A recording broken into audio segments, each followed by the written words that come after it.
सकते माँ, ऐसा नहीं हो सकता। अब भी चुप है? ऐसा नहीं हो सकता। नहीं हो सकता? क्या नहीं हो सकता? मैं ये दोबारा जन्म लेकर इस दुनिया में आने वाली बातों पर विश्वास नहीं करता। ये सब बेकार की बातें। बेकार की बातें?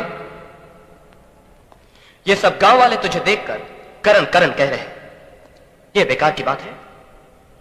एक मां के तड़पते हुए दिल ने तुझे अपने सीने से लगाकर बेटा कहा, ये बेकार की बात है? क्या उस मां के आंसुओं में तुझे ममता नहीं दिखाई दी? क्या वो मां झूठी है? उसका प्यार धोखा है? उसका बरसों का इंतजार एक स्वांग है? लेकिन ऐसा भी तो हो सकता है कि मैं उस औरत के बेटे का हम शक्ल बनकर पैदा हुआ। अगर ऐसा है तो फिर उस दिन पार्टी पर मुझ पर उठने वाले हाथ क्यों रुक गए?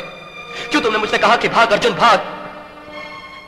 इसलिए कि पिछले जन्म में मेरा नाम अर्जुन था और तुम्हारा करण। हम दोनों उसी मां के बेटे थे। उस मां के साथ बहुत अन्याय हुआ है अजय। हम दोनों की हत्या कर दी गई और अब हम दोनों ने दोबारा जन्म लिया है। क्या अब भी तुम्हें कुछ याद नहीं आया? नहीं, मुझे कुछ याद नहीं आ रहा। अर्जुन भैया, अर्जुन भैया, शमशेर सिंह और नाहर सिंह दुर्गा बहन पर अत्याचार कर रहे हैं।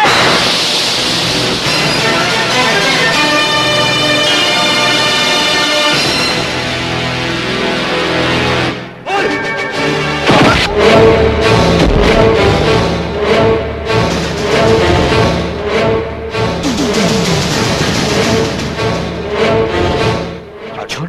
हाँ, एक मजलूम मां का बेटा अपनी मां के आंसू पोंछने आया है। बेटा? वही बेटा जिसे हम बहुत पहले मार चुके हैं। अरे ये तो इस बुढ़िया के बेटे का हमशक्ल है। मुझे तो ये कोई शहरी बहरूपिया लगता है। तूने शायद इस बुढ़िया के बेटों की मौत की कहानी नहीं सुनी। अगर तू सुन लेता ना तो इस गांव में पैर रखने की जरूरत नहीं करता बच्चे। हाँ, जब ये आ ही गया है तो इसे भी खत्म कर देते हैं। अर्जुन!